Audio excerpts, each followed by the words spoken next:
3, 2, 1, go!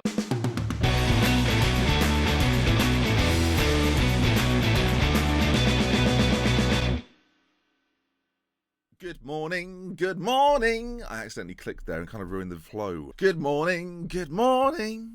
How you doing? Me again, welcome back to another video. Are you enjoying it? Good.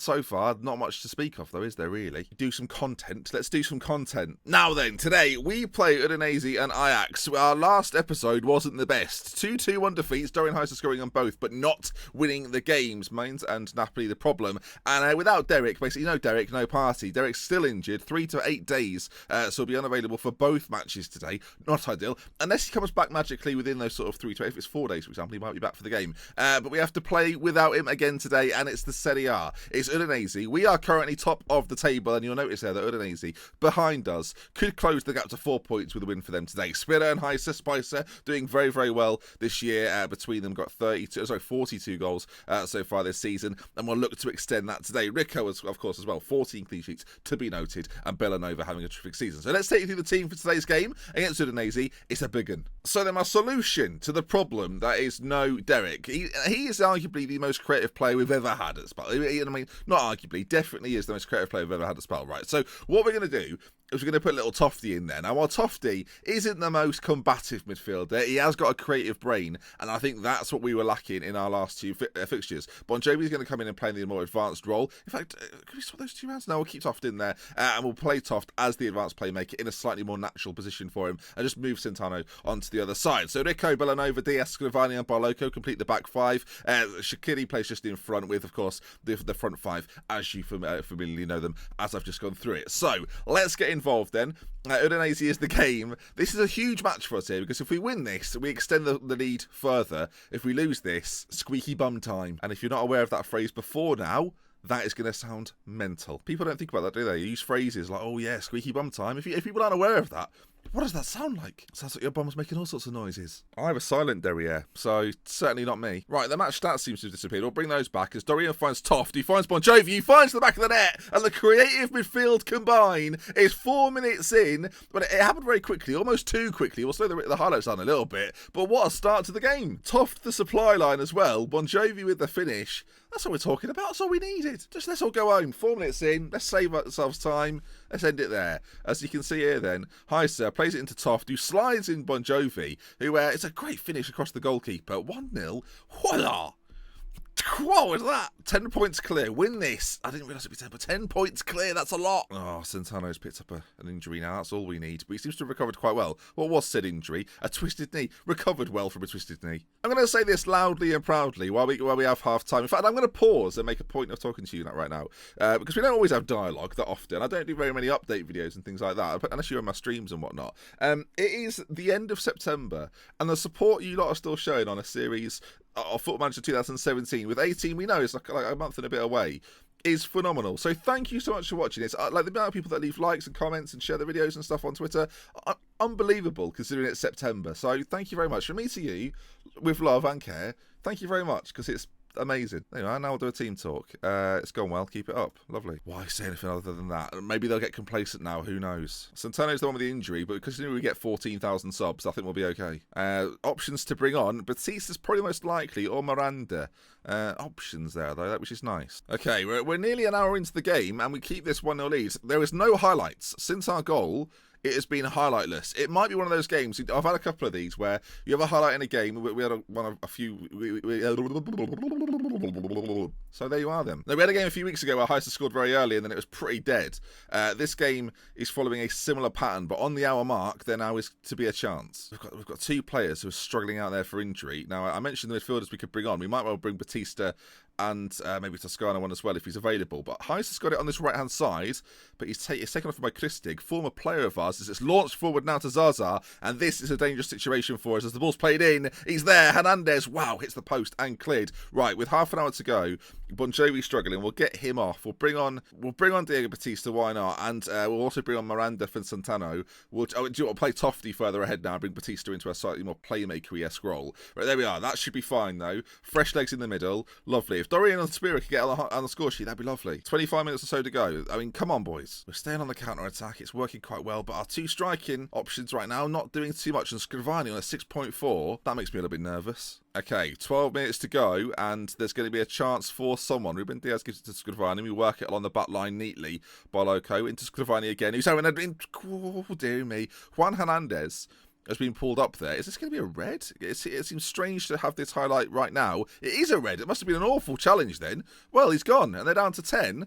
What an awful time to get a man sent off. I mean, they're going to still be pushing, right? So we might as well stay on the counter-attack, do very little in the game, and just carry on as we were. What an awful thing to do. What an awful bit of timing that is for Udinese. I mean, I'm happy about it. There could be a chance for them as well. Zaza plays it across to Martinez, who brings it forward. There's a chance here. Flipping heck. We'll go defensive. So much so that we're going to make the midfield only a 3 in the centre and just try and see this game out. There's not long left to go. Go a little bit Italian. It's not something we do very often, but a 1-0 win at home to Udinese will be massive. 10 points clear. Final chance of the... Oh, what am I? I've opened my big mouth. And, okay, Spira, there's just over a minute left. We may well spring a counter-attack here. But if we lose the ball, we could be in all sorts of trouble. Batista forward with it, though. If you place it inside, he does. Miranda in lots of space. Oh, what a way to finish it. Miranda with it. A great goal on the counter-attack. We were rushing forward a little bit too much, I thought. But regardless, what a strike. Show me in 3 dimensions. Here it is, then. Batista on this side, picks his ball out, and Miranda on the half volley absolutely slaps it into the back of the net. Beautiful, well, we are wearing blue, beautiful stuff, and there we are then, 2-0. That, my friends, should be that. And there we are then, 2-0, full time. A great performance from us, 57% possession in the game. Shots-wise, pretty even though, so we've done well to win that. They went very close for that shot near the end. But there we are, the 94th minute goal seals the deal. And with Ajax just a few days away, that is the perfect sort of game, or the perfect result at least, to send you into a Europa League tie, into winning 4-0 there. They're keeping a little bit of pressure on. They're lurking in the shadows, but they're 15 points behind. We're not expecting too much from them. But here we are. Words, noises, sounds. Centeno then out for 11 to 13 days. You can already see there Bon Jovi's out with a strained neck as well. So these boys probably now won't be featuring in this game against Ajax, which leaves us in, I'd call it a predicament. We're going to give those players a rest as well. And I'll see you then for this game against Ajax. Fitness-wise, I don't know what the situation's going to be. And also, we're at the start of March, so we could be close to some sort of regenerated day. Oh my God, I was talking about it, and it's literally happened. Right, I mean, I'm just sitting here. I was seeing a... Never mind. We'll just play on. Zoffoli. I mean, it's a great name. Even if he's not very good, it's a great name. Did I get a son? I never get sons in this bloody game. I don't think have I got a son? No, right. Okay. Here we are then. I'm excited. This could be a good moment for us. View the youth candidates. Have we got any other good names in there? Testi? Gianluca Testi? He's not that good, but I like the name. Apart from that, there's not that many good ones. Right, here we are then. If you go to the report screen, we have one decent-ish player. Right, he's a centre-back, and him and Danelli could form quite the partnership. Oh, he's not too bad. 6'2" at 15. That's not too bad. Pace-wise is a little bit questionable. Heading, marking, tackling. They could all become like 14, 15s. Over a number of years. He's 15. The problem is with a 15-year-old at this stage is we're probably never going to see him do anything good just because of time. But, I mean, there you are. Regen Day. It was average. To be fair, over the past however long, I've been upgrading our youth and training facilities for about 4 or 5 years. So I'm pleased we're finally getting 4-star players. Apart from Dorian and maybe Danelli, I guess, slightly more recently, nothing. Was Delaney even ours? Did we sign him? I'm now thinking we signed him. Yeah, we signed Danelli anyway. So yeah, apart from Dorian, who, I mean, best regen I've ever had, hands down, no questions. I mean, we had some stars in the Salford story, but you ain't telling me we've ever had a regen as ridiculous as this guy. So, I mean, yeah, if I get one good one to save, I'm pretty happy. I think in Salford we've already got like 4 or 5 that were good over a 25-year period, which makes about as much sense as possible. And with Spal, I think, what is it, 2024 now? So over 8 years, we had one good one come through. We had a couple that were okay, but only one real good one. The fortunate thing was really that we got him so early. Right then, team-wise or time-wise, either or, we've got a bit of a problem here. Not too big a problem because Tofty can come and play further forward, but we're going to go with this 11 for the team today then. Rico in goal, Pinheiro, Diaz, Scarani and Barloco at the back. Miranda will play in the deep line playmaker role. He's just slightly more suited to it than a central midfield role. He can do both relatively well, but Shaqiri is far more well-rounded and can play in a further forward position. Batista next to him, Toff then behind Highset and Spearder, and yeah, I've got a few injuries out there. Derek does make the bench, but he's probably not really fit enough to start this one. We might as well have him fit for the upcoming league games, as well as that obviously return leg against Ajax. Speaking of Ajax then, let's get into this one and give him what for. I think we're probably quite evenly met. Now I've tried, like, okay, this guy, interestingly, Lacoste, I've gone after on a couple of occasions. He's from Loughran, which you might think that's interesting. Yeah, Jaap Stam's team, but he went to Ajax for 26 million. I inquired for a few times when there was a lot of sort of speculation Dorian would leave earlier in this series. He was one of the men. There was like 4 or 5 that I looked at and didn't go for him in the end. And then Ajax pulled the trigger on a £26 million deal that I could never compete with.